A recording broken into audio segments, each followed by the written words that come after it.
sehat sahabat kreator Nera AI dan juga sahabat satu karena dimanapun Anda berada, kita kembali berjumpa di Ngobrol Bareng Kreator. Ini kolaborasi apik dari kreator Era AI dan juga satu panel untuk kita sama-sama menjelajah lebih jauh pengalaman, sudut pandang, cerita serta proses kreatif dari para kreator atau mereka yang menghasilkan karya dari buah pikiran mereka, apalagi yang beradaptasi dengan teknologi.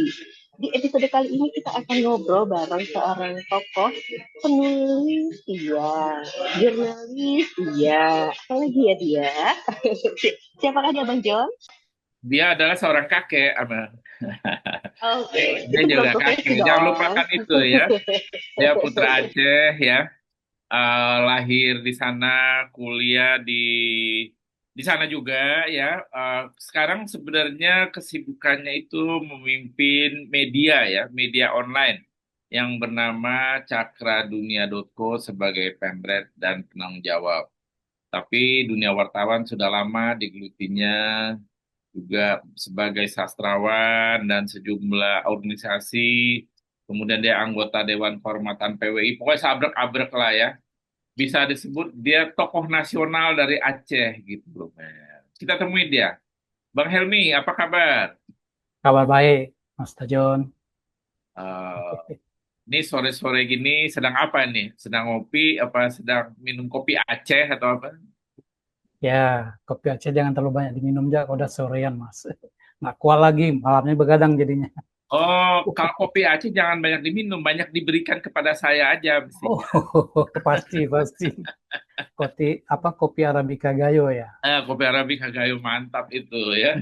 Sampai nggak bisa tidur kita. Nah, kita ingin ngobrol-ngobrol dengan saya panggil Bang Helmi.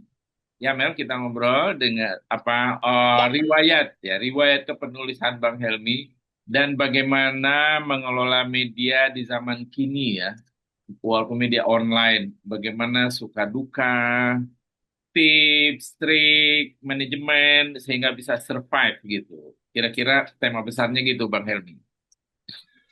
Iya.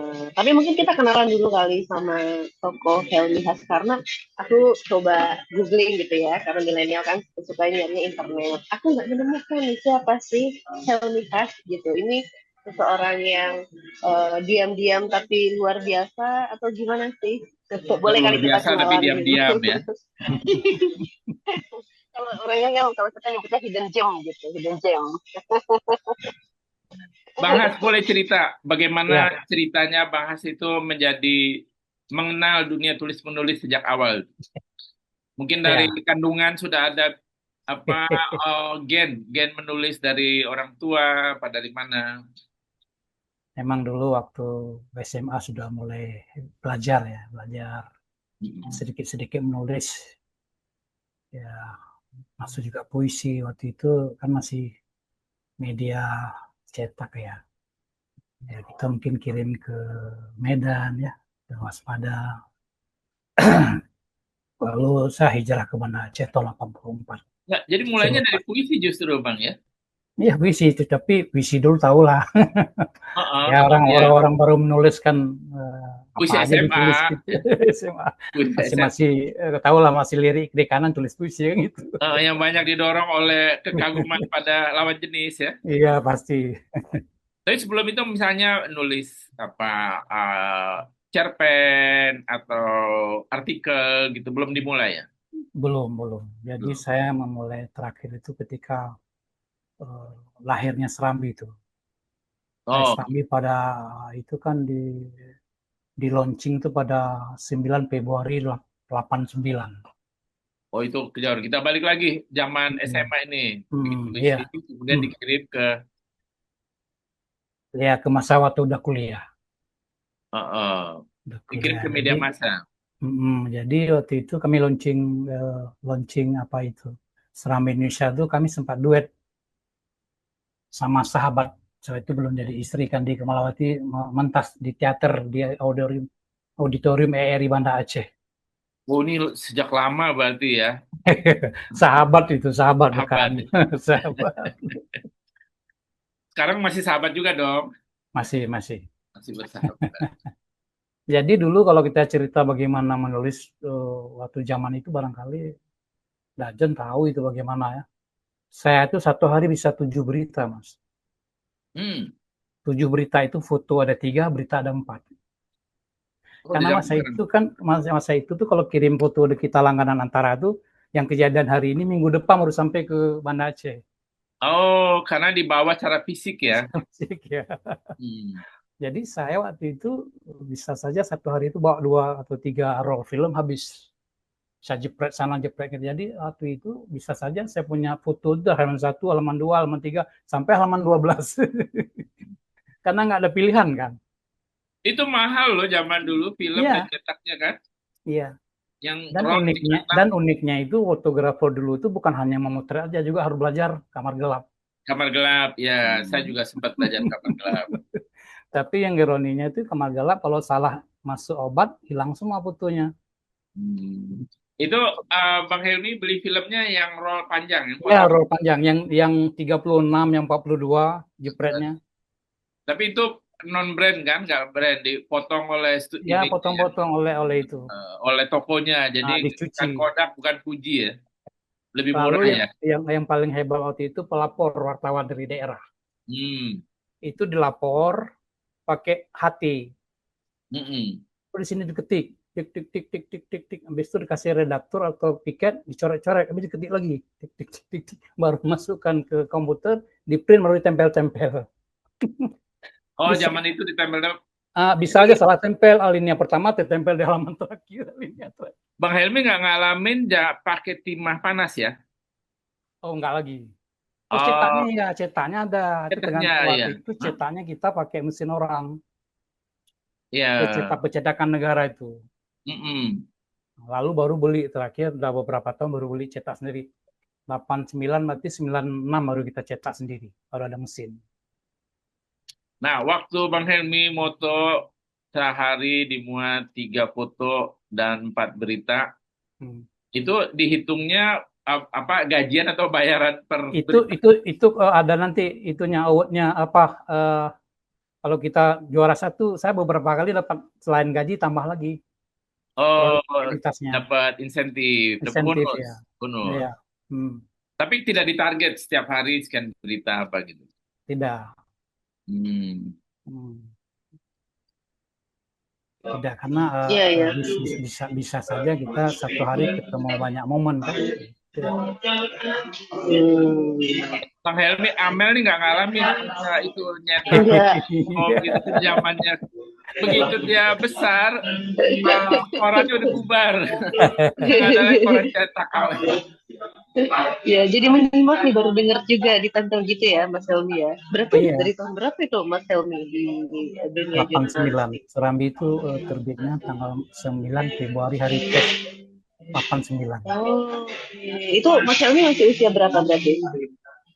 Itu kan baru kuliah berapa ya? Berarti saya kan lahir 64.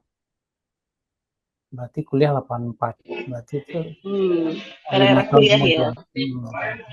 Era kuliah. Berarti memang sudah menggeluti dunia jurnalistik. Rata-rata kita itu semuanya otodidak itu. Jadi lebih paling nanti baru diajarin di redaksi bagaimana belajar. Kalau di Jawa disebutnya ini modal nekat. Jadi modal nekat dulu, baru nanti ikutin pakemnya. Jadi itu bisa saja kita keluar pagi itu pulang jam 12 malam itu. Dan mungkin kita sadari juga kan daerah konflik. Oh iya, era itu ya. Kami itu pernah sekali buat berita itu, orang GAM itu nembak Koramil di daerah Kiro. Kami tidak kasih muat. Tapi karena rekpel kami sangat berani, muat. Itu besok tanggung jawab saya. Lakunya besok dipoto-fotokopi orang semua berita itu. Oh, fotokopi itu artinya viral ya? Iya, nggak bisa kita cetak, tama-tama nggak sanggup fotokopi. Tapi masih ini selamat, baik-baik aja itu. Rekpelnya sebetulnya ada almarhum, tapi dia sangat berani. Ya mas. Berarti coba Aku penasaran mundur lagi ke belakang Boleh, gitu ya, Mas boleh. Helmi itu kan daerah-era apa era-era profesional gitu ya. Tadi Mas masih nyangkut di era puisi aku tuh malah. Itu dari berarti era-era Mas Helmi SMA itu pertama kali mulai 81 kan, nulis 81 itu SMA masuk ke dunia kepenulisan lewat puisi. ya, puisi-puisi kasmaran mungkin ya. Siapa Saya tuh sih. yang dikirim puisi kasmaran itu? Nengok ke Nggak bisa belakang. aja karena bisa aja kan apa kalau waktu itu kan Ini bisa saya aja memancing konflik ya. tapi kami Jangan sama memancing konflik. apa ya sama keluarganya sebenarnya berteman aja akhirnya jodoh ini. Hmm. Iya, iya, iya, iya. Tapi nggak spesifik dari SMA, Bapak menekuni misalnya ikut apa namanya, yang majalah dinding atau ikut lomba gitu, Mas Helmi enggak? Dulu kan di saya itu kebetulan di Aceh Barat. Nah, itu sekolah baru, agak kurang ya aktivitas kreativitas ekstrakurikulernya kan. Tapi waktu itu saya udah mulai main teater juga menari sekali-sekali. Hmm, hebat. Jadi memang Nah, bergesekan sama dunia seni ya. iya, Ini Oh, Bang Helmi di Serambi Indonesia itu sampai kapan? sampai 2009. Tapi sampai sekarang masih ada surat kabarnya. Kemarin kan waktu tsunami banyak yang rusak itu. Oh, Mm-mm. surat kabarnya masih Surat kabarnya masih, artinya dicetak masih ya. masih, tapi dia sekarang udah dua-dua sama online kan lebih dia mulai terus menurun dia. Iya. Cetak itu kan pembacaan terus menurun, menuki malah. Nah, Bang, saya mau nanya ini nih, pengalaman jadi jurnalis. Bang Hmm. Helmi kan tinggal di Aceh, Iya, di daerah konflik. iya. Nanti di daerah istimewa bagi Indonesia karena konfliknya juga ya. Karena Iya, dan karena iya. konfliknya. Hmm. Dan sementara daerah lain di Indonesia, wartawan Indonesia di daerah lain tidak seberuntung Bang Helmi Iya, bisa meliput konflik yang panjang gitu ya. iya. Bang Helmi bisa nggak ceritakan keseruannya meliput konflik? Mungkin agak susah karena belum nggak ada pembanding. Bang Helmi nggak tinggal Iya, di iya. Jakarta ya. Iya, iya, Tapi Bapak ngerti. hal-hal yang menegangkan, hal-hal yang Bang Helmi tidak bisa lupakan, banyak kenangan gitu dalam meliput konflik itu seperti apa ya? Termasuk misalnya mengancam nyawa, Oh iya, atau mengancam keluarga, iya. atau apakah juga dulu Bang Helmi sebenarnya diam-diam juga mendukung kemerdekaan Aceh atau gimana? Jadi kalau kalau kalau apa selama saya dalam konflik memang banyak ada beberapa hal yang sangat-sangat saya ingat sampai sekarang. Makanya saya pernah pernah ingin menulis, tapi tak kenapa malas menulis tentang itu, Mm-mm. ya kan? Jadi itu pernah sekali waktu itu sorenya itu ada penembakan seorang mahasiswi kedokteran di Indapuri. Indapuri itu dari Banda Aceh sekitar 25 kilo, Oh, nggak jauh ya? nggak jauh. Mm-mm. Jadi malamnya saya pulang kantor jam 12. Sebenarnya jam 9 udah sepi, Mm-mm. tapi saya udahlah pulang. Begitu pulang, begitu sampai di suatu tikungan di depan Brimob, kantor Brimob, itu sudah ada sniper kiri kanan, pagar, panjang tuh, mau 100 meter lebih. Lalu orang-orang di jalan tuh sudah cat-cat muka. Saya bawa mobil tua gitu. Jadi Waktu itu bayangkan masih tuh. muda kali mobilnya. Sekarang udah tua. Jadi begitu sampai di tempat mereka, bayangkan kalau waktu itu kan ada yang satu mengatakan ini polisinya Brimobnya ini berhenti, satu lagi mengatakan jalan, satu Mm-mm. lagi mengatakan matikan lampu, satu lagi mengatakan hidup lampu. Bayangkan tuh dalam beberapa detik itu ada empat empat Instruksi. perintah. Mm. Tapi alhamdulillah saya super senang, super tenang. Lalu saya turun, tutup pintu, saya angkat tangan, ditanya sama orang ini tukang periksa, KTP-mu di mana? Itu nggak boleh kita ambil langsung KTP di kantong. Harus kita dialog sama dia. KTP Mm. ku ada di kantong, Bapak ambil apa saya ambil? Tadi orang sniper udah lihat kita dialog sama. Kalau kita ambil orang tuh salah tafsir kan, kita ambil pistol atau apa kan? Ya, ya, ya. Lalu udah begitu sudah saya kasih nampak KTP, dia buka kap saya kap depan. Begitu buka kap belakang, rupanya tadi saya kan ada perbaiki mobil nih di bengkel. Mm-mm. kan ada tuh Simak Kupro, kalau bahasa Kupro tahu Kupro ya. Ada 4 peta, ada wire 4. Hmm. Ada seseorang orang ini nggak tahu nih apa ini. Dibikin kan kayak granat, kayak bom. Ya. Ada Hmm. orang Aceh bilang tuh Pak Kupro, dijelaskan Kupro apa. Lalu ada lagi plastik diangkat. Apa itu kupro itu, Pak? Udah kalau bahasa Aceh Pak Kupro apa? Dia kan ada peta 4 biji peta, lalu ada wire 4 biji. Entah di mana taruh tuh. Ada di mobil tuh kan. Oke. Dia untuk mengantar arus ya. Oh, oke. Lalu diambil lagi ada hitam, bola kayak granat. Begitu diangkat untung turun olinya turun. Saya ganti ini saringan oli. Oh, saringan oli. Tahu saya ditaruh situ sama orang bengkel. Udah, itu udah periksa semua, saya mau jalan ini sendiri saya. Ada lagi amplop di belakang. Tunggu bilang, ada amplop. Lihat untung kosong amplop. Siapa yang taruh? Nah, ketika saya jalan, saya sudah berpikir kalau hari ini saya habis lah. Karena nggak ada yang saksi. Saya pulang sampai rumah bingung, istri Denong bingung kok bisa pulang karena tamtum sih di mana-mana. Berarti menegangkan sekali itu ya? Oh, sangat menegangkan. Kalau kita nggak ada dibantu Allah selesai. Sedikit dia salah bertingkah habis. Lalu ada lagi saya tiba-tiba malam itu ada kebakaran. Karena saya kan ini merangkap nih kadang-kadang foto juga itu juga kan. Kebakaran gedung BKKBN jam 10 malam. Saya keluar ngambil foto, begitu ambil foto ini polisi ini sedang ngeluarin Honda. Saya ambil foto, marah dia. Apa maksudmu? Kok ambil foto? Enggak, aku mau foto mengatakan kepada publik bahwa Anda menyelamatkan aset negara. Akhirnya saya menyerah. Saya bilang saya nggak akan muat. Tapi jangan ganggu kamera saya, maksudnya jangan ditarik kan, jangan kok main lain kan. Itu. Lalu ada satu lagi itu terjadi demo besar-besaran di atas jembatan dalamnya. Itu dengan kampus sekitar 4 kilo lah. Jadi ketika di ujung demo itu kan ternyata mahasiswa ini mundur. Kalau kita rekam bagus di tapaknya tuh. Bayangkan ada 2-3 ribuan tapak kaki lari di atas jembatan. Kami beberapa wartawan turun ke bawah. Kami turun ke bawah, untung kami punya ini tanda pengenal besar hampir 1,5 meter. Taruh di besar. depan kan, wartawan gitu kan. Udah senjata ada begini ke bawah. Angkat itu baru. Tegang kali itu dilepas. Jadi waktu malam-malam kami kan kantor sudah ke pinggir kota. Itu bisa aja di belakang, di samping, tamtung bisa aja. Jadi saya ini selamat karena masih ada umur aja. Tapi status sebagai wartawan itu banyak membantu nggak ketika itu, Bang? Honda harus sembunyi. Oh, tetap harus sembunyi. Saya kan ketika jadi piket, kan gini dia.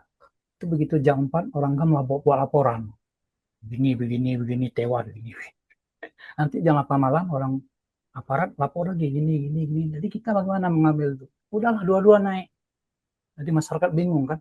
Kita nggak bisa dua versi. Harus main dua versi. Oke. Jadi peristiwa saya yang itu, sama ada 2 versi beritanya. Jadi saya itu ketika piket, begitu yang telepon, saya ditanya, ini siapa nih? Satpam, saya bilang. Kok Satpam bisa nulis? Enggak, Bapak sebut aja, saya tulis-tulis, saya kasih kata semua enggak. Terakhir, lama-lama saya bilang Satpam, enggak, bukan Satpam nih, Helmi. Kan muncul. Jadi nggak boleh kita sebut-sebut. Karena kan kedua pihak ini kan menganggap kita kan memihak sana, memihak sini kan. Tapi untung catatan saya di Kodam itu bagus. Karena sejak masa Soeharto, saya sangat dekat sama Soeharto waktu itu. Hanya 2 meter lah. Karena kan saya di fotografer paling dekat sama presiden kan. Ada orang-orang lain, beberapa orang mencoba, nggak bisa ditendang betisnya nih. Karena kalau dibilang jangan bergerak, nggak bergerak. Bilang orang mau 2 langkah. Jadi artinya ketika itu, kalau dekat dengan Soeharto, itu suatu nilai lebih bagi wartawan. Ya, karena waktu itu kan dipilih siapa yang boleh mengambil kan. Paling dekat itu kan kalau mau fotografer paling dekat. Bisa aja 3 meter, 4 meter. Jadi saya itu karena pengalaman fotografer, karena insting aja, tapi sekarang udah tua, sebenarnya masih ada, cuma udah jarang aja, jarang bergelut. Nggak kelihatan tua kok, Bang Helmi. Karena kan tugas fotografer itu paling berat dari wartawan tulis, Mas. Oh gitu. Wartawan tulis tidur dulu boleh nulis, nanti kalau wartawan foto nggak bisa. 1 detik itu nyawa bagi dia. Pada saat peristiwa dari sana ya. Iya, 1 detik itu nyawa. Maka feeling fotografer itu berlipat-lipat di atas wartawan. Makanya kenapa fotografer dunia itu mahal dibayar. Kalau bisa foto Lady Di berapa deh? Berapa miliar dibayar? Hanya 1 foto Lady Di. Gini Bang, kalau kita pikir lagi sekarang kan udah Hmm. berjarak nih dengan peristiwa itu ya. Hmm. Dari mana datangnya keberanian Bang Helmi gitu meliput suasana yang perang kan Bang Helmi punya pilihan ya. Jadi wartawan dengan risiko nyawa ya selalu Iya. terancam atau ambil profesi lain yang lebih aman gitu. Waktu itu nggak tahu memang gini gitu ya, itu tak komplit. Saya kan pernah sekali itu waktu Pak Harto ingin meresmikan jembatan Langyong itu, Tanjung Langyong itu yang menghubungkan ke kampusnya. Hmm. Jadi menjelang 7 hari menjelang peresmian, saya datang ambil gambar. Datang menerima marah, marah apa ini itu marah lah dia. Habis itu diambil saya punya film Filmnya. saya dibuka di ini Samara kok kenapa begitu bilang aja kita nggak usah di di, di publish selesai setelah nggak ada apa saya protes ke kantor ada kantor protes ke Polda akhirnya Polda minta maaf itu di sini taruh di ini Oh, saya taruh. oh jadi Pak apa yang Bang Helmi udah pernah kena ini ya, nempel sama laras pistol ya. Dia gini dia makin stempel besoknya makin berani gitu itu Oh, resepnya jadi Serem itulah. banget, Abang John belum ada apa-apanya nih Abang John. oh iya, tapi kalau asal di sini udah pernah sih Bang. Tahun Oh, udah 78. pernah? Tahun Oh iya? 78. Oh, Maju sama-sama tembak hebat. Jadi ada di kawan-kawan tanah. ada kawan-kawan cuma di sini taruhnya mas senjatanya kan Oh, intimidatif ya, seperti itu ya. Amel ini kita wartawannya enak kita keren. kita pahami waktu konflik kan mereka juga terancam. Waktu Hmm. konflik itu orang-orang aparat kan juga terancam semua orang kan bisa saja ditafsirkan macam-macam kan. Nah, kita karena nama itu kita ya bersih-bersih ya jalan aja. Padahal memang kalau kita pikir-pikir ngapain jadi wartawan di tengah konflik kan nyawa itu kan jadi taruhan. Nah itu dia, Kalau duitnya kalau nggak istri, seberapa ya. kalau istri di rumah ada gitu. Jadi pernah sekali waktu Mas kan itu di dengan rumah hanya sekitar berapa meter ya mungkin 500 meter itu orang gang dikejar dari daerah ada sekitar 2 kilo sampailah ke kampung kami dia itu pakai M16 pakai peluru mungkin ada 500 dua lawan 300 waktu itu dari jam 1 siang sampai jam 7 malam baru berhenti baru mati mereka ini berdua lawan ratusan. Tadi anak-anak nggak takut lagi, bilang itu ada ini 1 jam mana ada tuh ya orang udah lewat-lewat aja. Jadi itu di sana tuh dulu waktu konflik itu bunyi peluru udah biasa aja. Itu kan waktu itu Bang Helmi masih muda lah ya, masih Ya, lumayan lah masih mahasiswa. mahasiswa, nggak dilarang Hmm. oleh ayah dan ibu untuk jadi Oh dia nggak wartawan. tahu dia pernah bilang suruh jadi saya ini kan dulu Kanwil tuh Agaria tuh Pak Ci. Dia bilang mama ayah kamu ke situ aja pasti diganti Pak Cimu. Habis itu ada wali kota bilang kamu udah selesai kuliah udah. Lah besok daftar ke kantor camat. Begitu kamu 3A jadi sekcam, 3B jadi camat nggak mau. Saya hari ini saya marahin bapak, besok bapak marah-marahin saya nggak mau. Saya tunggu ya sampai 10 tahun ya. Saya akan jadi wali kota 10 tahun ya jadi wali kota. Tapi nggak mau saya. Karena saya lihat di wartawannya ada kebebasan. Uang boleh nggak ada tapi ada kebebasan itu aja. Oh, jiwanya memang jiwa Memang iya, memang jiwanya di situ. Sudah susah kalau sudah jiwanya di situ. Sekarang kalau kita refleksikan gitu, Bang Helmi, apakah Bang Helmi memikirkan bahwa pilihan Bang Helmi waktu muda itu sebuah pilihan yang tepat? Mungkin bagi saya ya. Tapi bagi banyak orang dibilang kau rugi nggak mau jadi komandan jadi kepala dinas katanya. Benar lah, kepala dinas. Tadi bukan itu, saya berpikir dulu kan kenapa saya nggak mau. Begitu saja di sekcam atau camat, datang kawan-kawan wartawan, datang kawan-kawan seniman, minta uang 50 satu orang, kalau ada 10 orang, memang canggih. Harus saya bilang sama bendahara ambil besok di mana dia ambil? Harus ambil uang rakyat kan itu. Itu belum lagi nanti saudara-saudara minta masuk kantor jadi pegawai. Gimana? Pasti kita enggak apa? Karena Indonesia kita tahu nih kakaknya berat sekali. Pasti saya akan masuk ke situ wilayah itu. Akhirnya nggak kita terima keluarga, ribut sama keluarga, ya kan? Nggak kita kasih kawan sebuah wartawan lah, uang 100.000 pun kita datang seminggu sekali nggak dikasih Helmi, uang bukan banyak. Begitu agak seniman karena waktu saya jadi ketua Dewan Kesenian Aceh itu pagi-pagi orang tuh ngopi, habis itu nggak ada beras, ada ini, bingung juga. Padahal waktu itu udah kita kasih juga ke pengurus sedikit kan. Bang Helmi, ketika konflik tinggi di Aceh itu, waktu itu ya, apakah oplas surat kabar itu juga naik sehingga gaji juga naik gitu, apa kesejahteraan juga naik gitu? Waktu itu karena kan Serambi kan cuma satu-satunya harian di Aceh. Yang dari Aceh? Di Aceh, maksudnya di Aceh, yang lain kan dari Medan kan. Koran Medan masuk ke sana ya? Masuk, tapi kan dia masuk siang. Kita kan pagi-pagi udah jalan kan. Pengaruh juga tuh. Habis itu isu-isu Aceh itu kan lebih kental di kita gitu. Nah, tapi koran Aceh juga banyak nggak dikirim ke Medan? Karena beritanya kan lebih eksklusif ya dari. Tapi waktunya nggak cukup. Kirim ke sana kan bisa tuh kalau dari Banda Aceh 10 jam.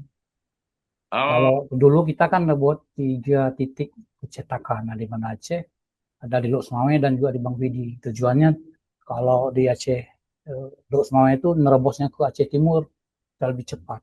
Oh, itu udah di zaman web ya? 3 percetakan itu sudah percetakan besar ya, percetakan web. Ada percetakan, kita ada 3 titik, ada yang agak besar, ada yang sedang-sedang di daerah kan. Itu memungkinkan 3 ya, 3. Terakhir kan dulu tuh Serambi termasuk anak perusahaan Kompas yang duit. Dia ini kan anak perusahaan Kompas. Oh, gabung sama Kompas Group ya? Memang dia itu sekarang udah 50 plus sahamnya kan. Dulu itu anak perusahaan, salah satu perusahaan di Indonesia yang banyak masukin duit ke Jakarta. Tapi sekarang udah mulai turun karena ya orang udah online kan, otomatis ya. Kenapa menerima join dengan Kompas? Bukankah itu korannya laku di sana ya? Dulu tuh kan itu kan awalnya tuh media itu tuh Mimbar Swadaya namanya. Tapi itu kan mingguan. Lalu ketika manajemen Kompas ingin melebarkan sayapnya ke Aceh, dia carilah salah satu media dan ambillah Mimbar Swadaya yang mingguan. Nah, terakhir Bang Helmi di Serambi Indonesia ya? Iya. Sebagai apa? Ya, redaktur gitu. Redaktur ya. Masih banyak teman-teman seangkatan bekerja di sana? 1-2 karena seangkatan yang umur, karena di sana kan umur 60, waktu angkatan kami itu 60 udah pensiun. Tapi di bawah itu sekarang udah 58 dan 56 dipensiunkan. Sekarang malah karena terlalu banyak udah hilang ini dikurangin. Karena online kan cukup berapa orang aja kan. Habis itu iklan susah sekarang. Beda emang dulu. Ya. Sekarang media online ini juga berebut iklan. Kok nggak kasih ditulis. Ya media cetak juga iklannya susah ya dulu ya. Susah. Dulu mahal. Kalau iklan di media cetak lebih mahal karena ada cetak kan. Kalau online kan bisa dia potong-potong. Ada yang orang-orang media baru-baru itu anak muda-muda udah 500 mau dia. Satu iklan. Nah, jadi udah banting-banting harga karena sekarang pun beberapa tahun terakhir malah tahun ini nggak ada uang di Pemda nggak ada untuk budget iklan, nggak ada. Amel, kayaknya kita tayangkan dulu kota Dinang. Iya, boleh Mas Bayu tayangkan ini potongan tadi. Tadi kan ngomongin soal media cetak, sekarang kita ngomongin soal media online. Jadi kita mau baca soal Media.co. Rupanya Mas Helmi Has sekarang bertengger di posisi pimpinan redaksi. Nah, itu ecek-ecek aja tuh, Dayana. Kalau tentang kami nih Pimpinan Mas redaksi Wahyu, gimana Mas ecek-ecek. Wahyu? Ya, baik, makasih. Oh, nih, perlu aku masih mau bacakan. Ya, Oh, Bang dibacakan. John. Sorry. Ada satu lagi. Iya. Diapalin, Mel, baca lagi. Ya, intinya dia baru mulai di 2017 gitu. Iya. Sedangkan Mas Helmi Has baru selesai di media yang lama di 2009 ya. Yang Berarti ada jeda. 2009 selepas itu ada beberapa media kita bantu-bantu lah. Dari Perjalanannya lumayan tuh ya. Gimana tuh ceritanya? dari begitu keluar dari Serambi, saya bantu-bantu kawan ada berapa sampai tahun 16 ya. Lalu terpikir sebenarnya kalau lebih cepat lebih bagus kan. Tapi berleha-leha membantu teman-teman minta bantu. Itu waktu itu kita dulu cetak media online tuh pertama itu pakai kom. Jadi kepercayaan saya ternyata dia masukin tak apa-apa di dalam itu. Ketahuan dia marah, saya bilang ini aku punya, udahlah kamu punya, buat aku. Dan waktu itu sudah lumayan lah pembacanya kan. 2019 kita tukar pakai. Ini karena gini, saya kan pernah coba buat lain-lain ya, termasuk cetakan fotokopi ini itu ternyata nggak bisa, kita orang jurnalin nggak bisa pegang lain-lain, rugi 2 tahun udah rugi. Udah terakhir mulai lagi. Memang mulai ini pun ya karena di tengah gelombang raya media online kita udah kalah nih bergelut sama anak-anak muda. Tapi karena yang dunia kita ya terus berjalan.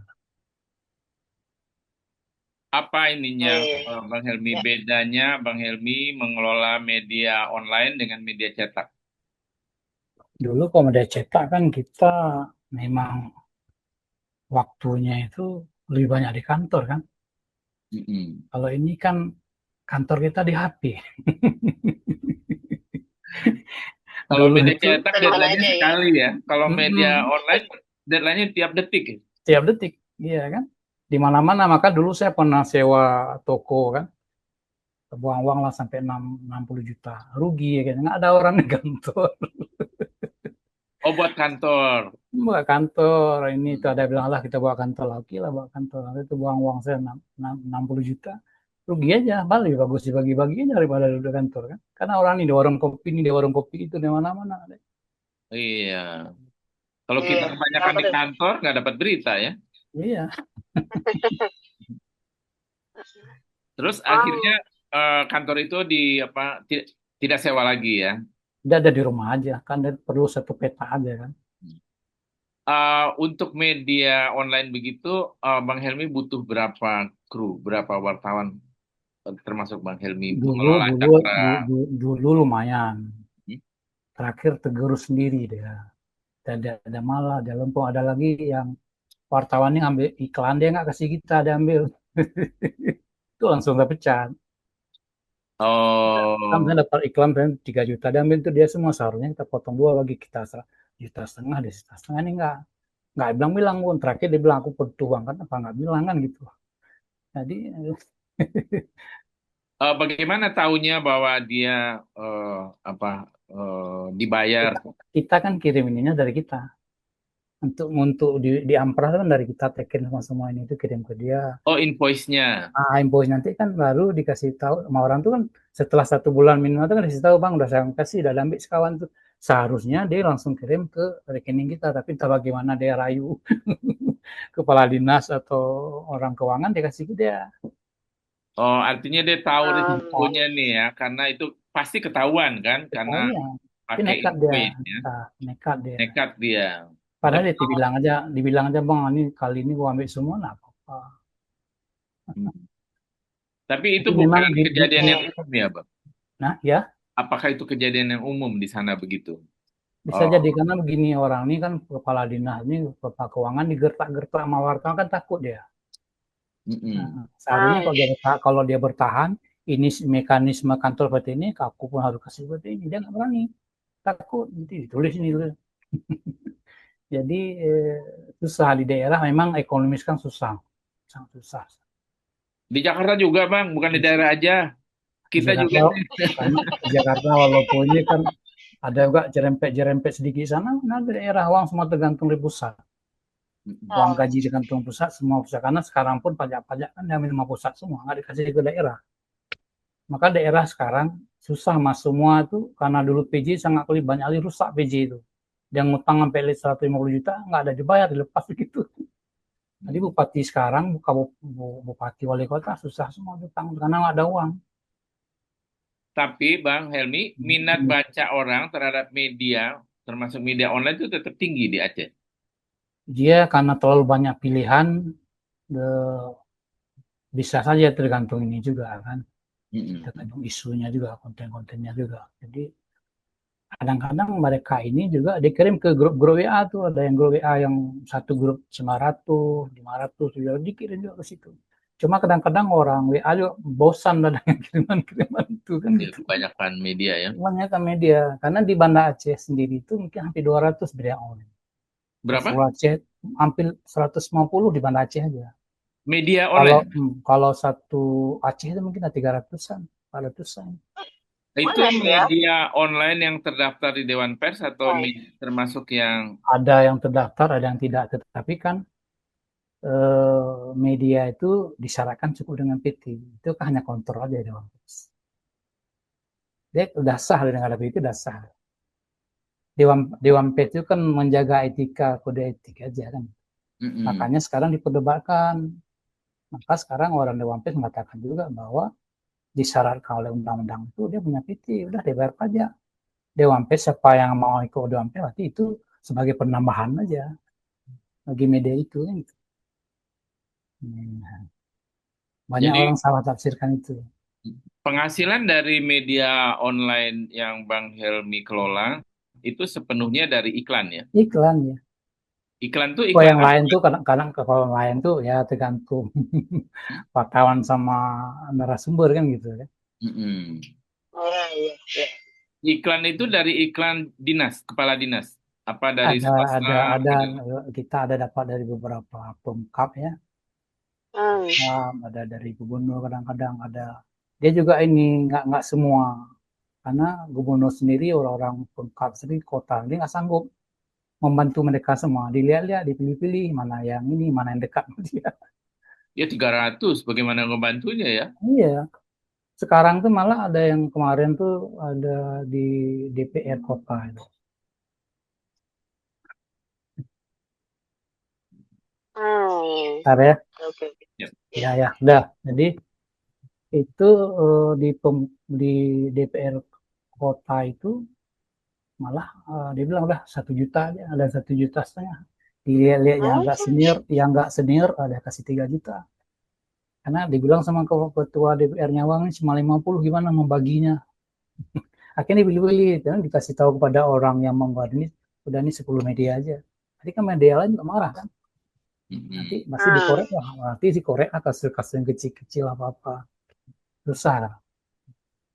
Nah, menurut Bang Helmi, untuk kondisi Aceh dengan banyak media gitu dan sources buat iklan tuh sedikit, sebaiknya media itu bagaimana ya? Apakah sebaiknya merger atau apa yang kebayang oleh Bang Helmi untuk Explore menyelamatkan lebihnya tuh. media di Aceh? Seharusnya merger, terutama kan semua orang punya ego sendiri kan. Ada orang ingin aku jadi redaktur, aku jadi pember, aku jadi ini, aku jadi itu.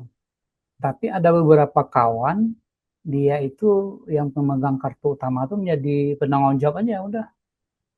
Dia kan bisa dua deh, satu orang ini bisa dua jadi penanggung jawab. Dibayar misalnya 4 juta, 4 juta atau 5 juta itu jadi nggak bisa hidup lah buat apa sedikit kan. Oh, artinya deh apa kartu utamanya itu Kartu menghasilkan utama itu dia bisa menjadi menghasilkan, dia pemret. jadi kadang-kadang merangkap dah, nanti jadi penanggung jawab jadi pemret atau penanggung jawab ada dua, di pemret ada tiga, itu ada uang di situ deh. Mm-mm. Hmm. Walaupun dia tidak bekerja nanti. Tidak bekerja. Kalau penanggung jawab tidak bekerja dia, kalau pemret bekerja. Kadang-kadang disuruh buat tajuk kan, disuruh buat apa. Tapi rata-rata ini banyak pemula. Pemula itu yang bahaya. Jadi kalau kayak Bang Helmi ini pemret dan penanggung jawab, kadang-kadang bekerja, kadang-kadang tidak dong ya politik. Nah, ini karena media sendiri kan, Eh, kita coba-coba. Memang dengan kondisi hari ini orang mau berita, aktualitas kan, waktu kan. Kadang-kadang ada orang nggak peduli dia berita 4 hari lalu, mau juga hari ini nggak peduli dia. Yang penting adalah kan gitu.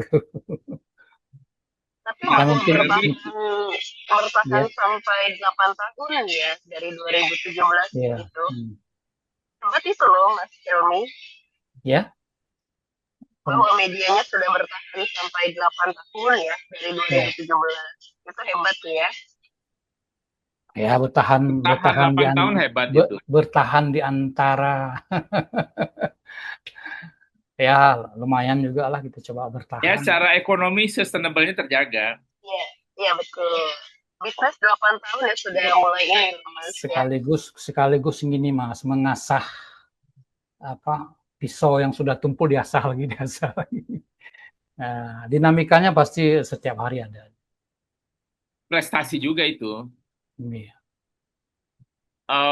Lalu bagaimana Bang Helmi kalau sekarang ini berapa jumlah kru yang ada pada apa namanya cakradunia.co ini? Nggak rame, krunya nggak rame. Kadang selama ini seperti kita kadang-kadang kalau redakturnya kadang-kadang bisa dibantu juga sama asisten ya. Kadang-kadang ada berita-berita yang di daerah yang nggak kacau, kita nggak sanggup, kita kasih asisten, nah dia nanti kita boleh baca lagi. Karena di daerah ini kan rata-rata orang suka nulis puji-pujian kepada pejabat kan, kita hilangin itu. Ya. Yaitu konsekuensinya ya kalau Iya. susah iklan gitu. Nah, Bang Helmi, apakah tidak terpikir Bang Helmi menggunakan artificial intelligence? Ada. Buat Ada. Itulah asisten tadi itulah. Oh, itu Ada berita-berita daerah yang capek kita lihat, kasih dia ada rapi. Tinggal nanti kita edit apakah judulnya atau di mananya, kadang-kadang bisa saja salah waktunya, yang pagi dibuat sore di situ kan gitu, yang sore dibuat malam kan bisa saja. Itu langsung dari AI apa dari Google? Kalau Google pun dikasih ke AI juga kan, AI juga. Sekarang kan Google kasih. Jadi ngambil langsung dari AI ya sebenarnya. Mungkin ngambil langsung. Itu berapa? Kalau pusing-pusing ngantuk-ngantuk kasih dia. Dia nggak pernah minta gaji ya, nggak pernah minta apa-apa. Dia bilang begitu kita perintah siap. Ya, selesai. Jadi kita sangat paham kalau berita-berita di daerah itu kacau balau. Linia pertama bisa ke tengah, bisa ke bawah. Kita kasih ke dia, diatur semua kan. Nah, lalu baru kita edit balik karena yang dia buat jangan betul semua. Namanya bisa salah, tahunnya bisa salah. Jadi fungsinya abstrak ya? Iya. Jadi bagi Bang Helmi, AI itu membantu atau ancaman? Dia itu kan ancaman bagi pekerja ya. Maksudnya sekarang saya lihat di beberapa media itu dikurangi redaktur dipakai AI. Tapi ada juga kemarin saya dengar setelah membuang orang-orang ini, dia harus pakai lagi karena beda mesin dengan hati kan gitu kerjanya. Beda sentuhan. Ya beda sentuhannya. Terakhir dia panggil balik beberapa media tuh, dia panggil balik. Tidak dipakai semua. Tapi kalau saya lihat di luar itu malah sangat banyak dipakai AI kan. Maka terancam. Tapi bagi kita malah membantu. Nah, jadi ada plus minus itu. Terus apakah Bang Helmi memilah-milah kalau berita yang ini boleh pakai AI, yang ini enggak gitu? Atau ya, yang kita lihat bagaimana ininya kriteria atau pembagiannya? Kita lihat itunya dari masuk berita itu kan kita lihat gimana kan. Kadang-kadang yang dikirim ke kita juga dari AI, hasil AI ada juga, kita tahu itu. Nah, udah berasa ya. Walaupun enggak kita tanya sama dia, kita tahu rasanya. Ada kode-kode yang dia lupa hapus. Saya dari situ. Ada itu. Berusaha nipu kita dia ya. Nah, habis itu kalau dia punya ada satu aja yang tidak bisa direkam oleh HP kita, nggak mau masuk dia. Harus kita buang dulu, bersihkan. Maka kadang-kadang bingung juga, katanya kok nggak mau masuk, apa salahnya? Ternyata ada satu titik yang punya AI itu ditolak oleh ini kita, oleh HP Oh, kita, oleh sistem kita. oleh sistem. Nah, harus buang dulu, bersih lo baru masuk. Kadang-kadang saya tanya sama ini kan, tim IT kita, coba lihat bang, oh ini bang, ada ini bilang, ini buang bang, ini buang bang, ini buang bang. Jadi nggak masuk dia. Oh, baik juga itu webnya bisa mengenali ya. Iya, iya. Ini ada selundupan nih. Iya. Tapi kalau Tapi misalnya itu berarti dari ya. leadership, Iya, Bang Helmi, pembacanya siapa sih untuk media Bang Helmi? tergantung ini juga, tergantung ini apa beritanya apa. Oke, kira ini yang menengah ke atas ya. Entah, itu pasti akan dibaca oleh menengah ke atas. Ada juga yang menengah ke bawah. Ada juga yang bawah kali gitu. Dia Terasa itu nanti nah, kan, terasa nanti karena kita bisa lihat kan siapa yang baca kita kan. artinya dia membuka cakra itu media Bang Helmi itu dibuka dulu kan semua, dibaca Iya, judulnya, yang mana yang dibaca. iya. Tapi yang membaca halaman mukanya itu sampai berapa frekuensi atau jumlah pembacanya sampai berapa ribu, berapa ratus ribu atau bagaimana? Ada nggak Tentu, catatan? enggak tentu dia. Hmm. Bisa aja mungkin hari-hari ini mungkin di bawah 10 gitu kan. Bisa di atas 10 gitu. Tergantung ininya juga. Kalau Tergantung. media dari Jakarta itu apakah jadi saingan bagi media online di Aceh? Misalnya ada Detikcom, Kumparan gitu, Kompas.co atau Tempo.co, itu menjadi saingan nggak bagi media online di Aceh? Sebenarnya kalau segmennya diambil Aceh, jauh nggak ada kan. Mm-mm. Kemenangan orang-orang pusat ini kan karena iklannya hebat. Iklannya banyak Karena kan. apa? Pasti banyak iklan, banyak duit kan, banyak orang bekerja. Mm-mm. Itu kan membuat dia muncul kan. Kalau di daerah ya karena dia bersama daerah, yang kedua dia memang orang-orangnya sedikit, uang sedikit, itu mempengaruhi itu. Tapi sekarang kan pembaca-pembaca koran nasional dengan daerah kadang-kadang kan isinya udah sama aja, cuma dibalik-balik aja. Iya. Judulnya dibalik, Di bola-balik aja ya. anchornya bola-balik. Cuma kalau di daerah kan, daerah pun gitu. Sekarang ada satu berita, ada katakan 150 yang di Banda Aceh. Itu dibolak-balik aja. Ada yang nggak bolak-balik, langsung aja. Ada juga. Ditulis di bawahnya siapa punya kan gitu. Cuma sekarang kan sebenarnya karena orang sudah tahu per detik itu berita dunia sampai kepada masyarakat, nggak ini lagi juga sebenarnya. Koran-koran nasional pun begitu ada baca satu berita ini dilewat aja, Ya. karena baca. Kecuali nanti ada persoalan-persoalan yang katakanlah misalnya ada persoalan pembunuhan, apa ini itu dia kalau dia mau detail baru dia baca. Kalau nggak cukup dia baca judul aja, nggak ada ini juga. Kadang-kadang kan banyak juga mempengaruhi ininya. Makin banyak dia baca ini makin rusak kan, iya kan? Iya. Tapi seru ya Bang Helmi berarti mengalami fase jurnalisme di era konflik gitu ya, di era membangun media cetak dari awal, terus sekarang di era membangun media online. Tantangannya lebih susah yang mana sih Mas Helmi? Pasti yang cetak lah. Yang cetak ya, Lain-lain apalagi di era tantangannya, konflik ya. lain-lain tantangannya. Kok sekarang Hmm. tantangannya tuh di uangnya, di iklannya. Kalau dulu tuh Serambi Hmm. terus masuk semua. Maka dulu Serambi itu bisa banyak uangnya. Karena orang daerah tuh semua muat bisa aja berhalaman-halaman tuh. Kadang-kadang kalau ada pengumuman yang lulus CPNS, ditaruh di Serambi itu bisa dibayar 400 juta, 500 juta sekali muat. Luar biasa ya. Wah, gede Sekarang nggak lagi. banget. Sekarang udah ada online, di online aja tempel udah hilang. Serambi juga udah Iya, hilang. di website sendiri. Saya sendiri ada. Iya. Ya, tapi seru juga ya itu di era-era seperti itu. Tapi untuk media online-nya Mas Helmi sendiri sekarang bagaimana Mas Helmi melihatnya? Optimis nggak ini bisa tumbuh begitu ke depannya? Apalagi sekarang sudah dibantu astretnya AI gitu ya. Dia bertumbuhnya tergantung kita sebenarnya. Mau Ya ditumbuhin betul. atau mau tidak, atau sedang-sedang saja. Atau kalau kata Dajon, senang-senang saja. Itu Bang Helmi, apa Mm-mm. tsunami apa ya? Ma- Bang Helmi kan bikin penerbitan ya setelah tsunami. Ya, waktu Selambi itu kan tempat hancur tuh. Mm-mm. Hancur, pindah, lalu bergerut lah itu. Itu kejut juga orang, karena kita beberapa hari itu terbit lagi. Mesin cetak kita rusak, pakai mesin cetak ini negara, kirim ke Medan. Nah, kan terlambat 1 hari kan. Itu penerbitan buku Kak. Oh iya, itu kan kita kan buat Lapena itu. Mm-mm. Buat Lapena itu PEN itu singkatan apa ya? nggak ada singkatan sebenarnya. Itu kan kalau kita boleh aja lembaga penelitian Aceh bisa, tapi nggak kita singkat. Itu adalah lembaga kebudayaan yang lebih banyak pada penerbitan. Mm-mm. Itu kan kita sempat dengan Kemala, dengan Sulaiman tuh buat kelas menulis sampai kita terbitkan buku.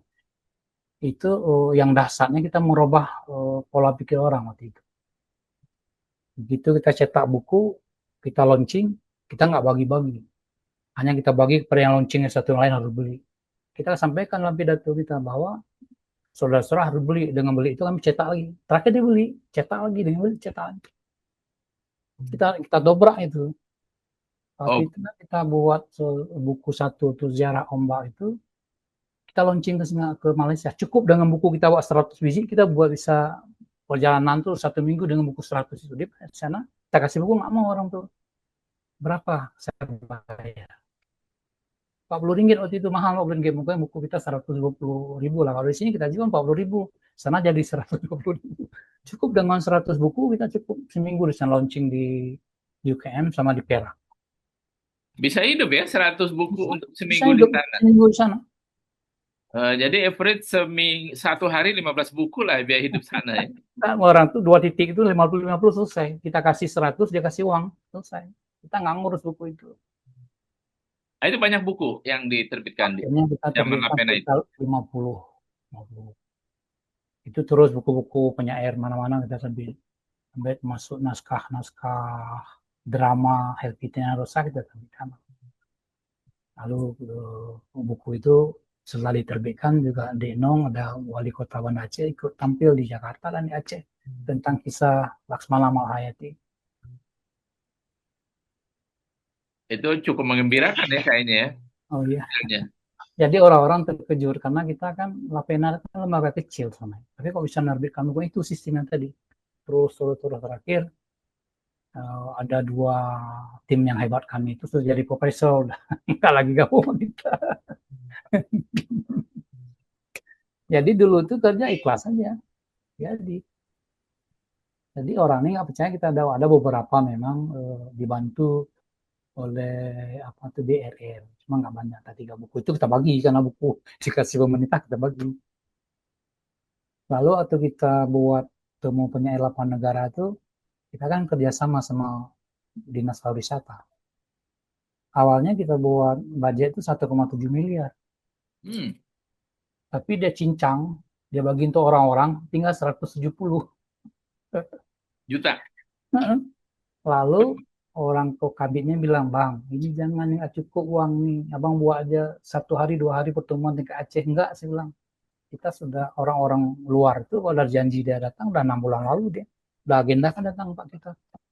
Iya, orang luar setelah, begitu ya. setelah potong pajak tinggal 150 kita kerja 3 hari, hampir 100 orang. Itu yang datang dari Rusia, Korea Selatan, dari Meksiko, dari Iran, selain dari Thailand, Malaysia, Singapura, Brunei. Kasih makan apa, Bang? Kasih cukup. Cuma ada beberapa kawan protes ya, karena waktu itu baliho kita ada 10 biji. Saya kasih nampak lah harapnya kan. Itu untuk publikasi cuma 8 juta. Tapi baliho ada 10 biji. Besar-besar tuh, ada 5 kali 10, 4 kali 8, 4 kali 6. Begitu kita kasih sama mereka, mundur semua. Baik seniman, baik wartawan. Itu pemotongannya besar sekali, dia 1,5. Enggak, dia bagi semua. Tujuannya jangan kasih itu. Helmi hebat dia. Ternyata kita dengan 150 memang kita tekor juga waktu itu. Mungkin lah 3 hari orang luar negeri, 3 malam di hotel, 3 titik acaranya. Berarti benar dia, Bang Helmi hebat itu. Iya. Jadi waktu itu kita kerja cuma 5 orang, 6 orang aja karena kita nggak ada uang kan. Kita bisa. Luar Karena biasa. kayak ngobrol sama Mas Helmi tuh kayak ikhlas gitu jalaninnya. Dari di Tedung Pistol kayak ikhlas. Kalau pas rahmati hari ini ikhlas gitu. Mengalir aja ya, Mas. Mudah-mudahan Mas. Mengalir gitu ya. Ada. Legowo gitu cara ngobrolnya. Ini nggak terasa kita bisa jam ini. Iya, Bang Jod. Penasaran sih, pengen dengar tadi kan Mas Helmi pertama kali jatuh hati dengan dunia penulisan lewat puisi. Gimana sih kalau sekarang baca puisi? Boleh, tadi ini Baca saya buat. puisi yang SMA dong. Ini saya buat tadi kemarin sekali buat ya. Mungkin jelek di sini. Mudah-mudahan tidak diketahui karena lebih 5 tahun udah nggak baca puisi. Yang ketawain paling yang sebelah Bang Helmi. Ya. Jadi ini puisi ya keluar begitu aja. Serak-serak becek nih suaranya. Oke, coba baca ya. Judulnya Pengopi Tua di Beranda Tanpa Aroma.